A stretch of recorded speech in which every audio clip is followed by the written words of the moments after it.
This is an overview of the note configuration page. So far we've taken you through the new dashboard and through the different widgets that exist within the page that allow you to quickly identify and select themes for creating and sending handwritten notes. Now, at the heart of this is the note configuration page, which is a single page designed to take you through all of the steps necessary and collect all of the information necessary to be able to send a handwritten note. So we're going to take you on a quick walkthrough and show you how this works. We're going to do this today by sending a quick note. So in the previous ones we showed you about the quick note widget. We're going to come down to the quick note widget and we're just going to pick a thank you note. So I'm going to go ahead and click on thank you, and now that's going to take me into the note configuration page. So here on the note configuration page, you get a green status, which basically tells you what just happened, and what happened was our quick note selection was saved. If we look down here, we have a thank you note. There's the thank you note that we selected. So it tells us here below that says to complete your order, review each section in orange below and provide the required data. So basically the rule of thumb is if a section is blue, then everything that is required for that section is provided. If you scroll down and see orange sections, then that means more data is required. So out of this, we have a total of 4 sections. We have the media section, we have the mail list section, the handwriting section, and the envelope section. So 2 out of the 4 are complete. So again, down here at the bottom, here's where you would click purchase to finalize your order, but we can't do that yet. We can't do that because we have to complete the orange sections first. So our note is selected here in the media selection. But if you notice here, you can also click on the different tabs like Quick Note, Quick Postcard, Greeting Card, Note Cards, and Postcards. So even though we've selected the thank you note already, you could actually go in and change your mind and say, no, I didn't want this to be a thank you, I really wanted this to be a birthday. Simply click it, and it's going to change it to a birthday. And I can go back in and say, no, I really wanted it to be a thank you. So it's back to a thank you. So it makes it real simple to make your media selections. The media selection, of course, is the size of the card and the theme within the media. Okay, the theme, of course, is the fall thank you card here. Alright, so now to be able to complete this, we need to come down and start working on the orange sections. So the next section here is the mail list section, and it says we have no contact or mail list selected. So let's click the select a mail list button, or tab, excuse me. And once we click that tab, we'll see we got 2 selects here. The first one says select a mail list. So I'm going to go ahead and select our quick note contacts. Now if you saw that real quickly, what it just went and did is it loaded all of the contacts out of this so we can actually make a selection. So I can say select all contacts, or I can go down and select a specific contact, which I'm going to do in this case. I'm going to select Joe Client. Okay, so now I've selected a mail list and I've selected a contact out of that list, and now I'm going to save that. So now that it saves it, it comes back through and tells me that I still have orange sections to complete. But notice my media section is blue. My mail list section is now blue also, and it shows me that Joe Client is selected, and it also shows me his address. So what is remaining now is the handwriting section. So we need to modify our message. So now we can see here, and this is, if you've used the service before, the form is pretty much the same and works the same.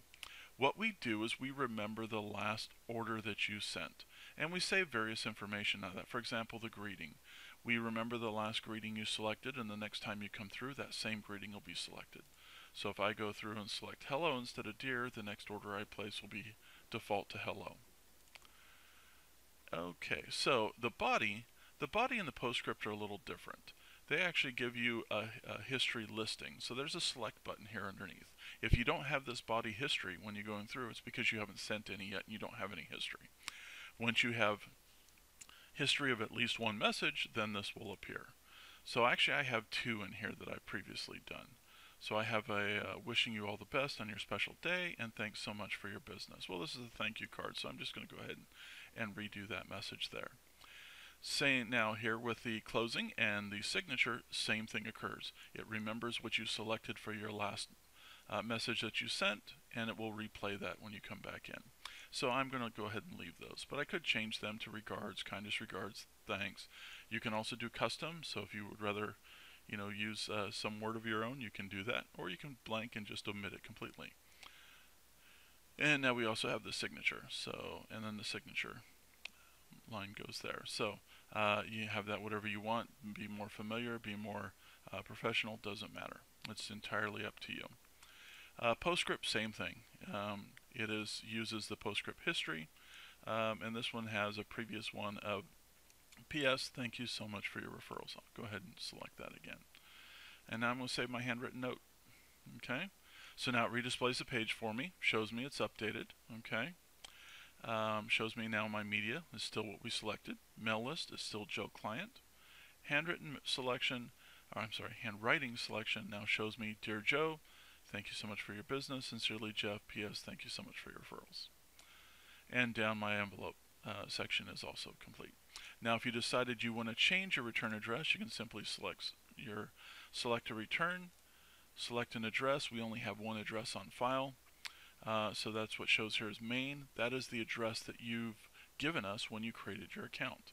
It automatically defaults to your default return address. If you want to change it, you can simply make changes to it right here, and then update the address. If you want to add a new address, you can simply click to add a new address, type in the info, and update the address, and that will take effect. You can also change where your return address is located. So you can see you have several options for that. No return address, you want handwritten on the front, handwritten on the back, typed on the front, typed on the back. Typed on the back is the most common, and the reason being is because most people that go out and order cards, they'll order blank cards and they'll order envelopes with them, and the companies always will put the return address on the back flat for you. So that's kind of normal, and that's kind of what people are used to seeing and what they expect when you get business-oriented greeting cards. So we basically create the illusion of that as well, that you've gone out and ordered cards and now you're sitting down and writing these out yourself. So that's why the type back flap is the most common. Alright, so no changes. We just click return address here again, and now we're ready to place the order. We can actually purchase. So one thing before we do, I want to point out, I didn't mention this to begin with, but once you first select your order, the order name, this is really just information that's unique or important to you. It basically helps you to identify what the purpose of this order was. So if you come back to it later, it's meaningful to you. When you create, or when you first select a theme and it creates your order, it defaults to TBD, for to be determined. And then you can change that at any time. You just click this edit button and it gives you a free form field. Now you can delete this, type in whatever you want, add to it, click save, and it'll keep it. If you don't do that, what happens is when you come down to the mail list selection and you select an individual client, or if you select a mail list, it'll go ahead and look. If you haven't given an order name, it'll name it after the contact you selected, in this case Quick-Note, Joe Client, or it will name it after the mail list. It'll say ML : and then the name of the mail list. So if you forget to do that, it'll do it for you and give you a name for it. But you're free to come up here at any time, click edit, and rename it, and give it any kind of note, any kind of name you want.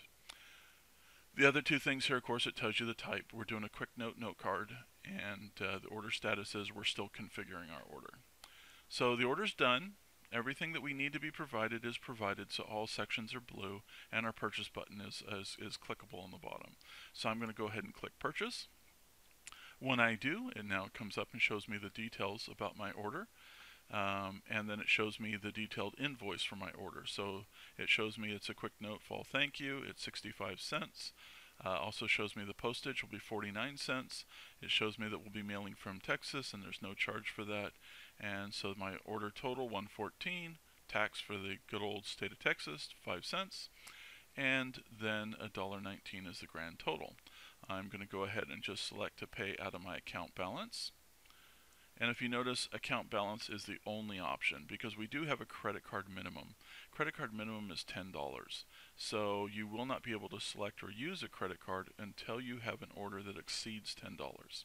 So how that works is if you want to do a Quick-Note order but you don't have any funds in your account, you'll actually have to deposit funds into your Noterific account, and then you can then debit from that account.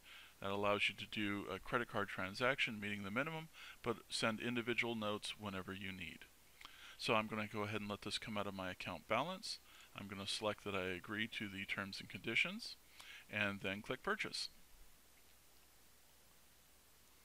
Alright, so now it's purchased. I'm back at the dashboard, and then it tells me the orders. I now have one order in the system. And that's it. That's all you need to do to place a Quick-Note order, and that is the new order configuration page. So everything, one page, you're not bouncing around. Keeps it nice and quick and easy to use.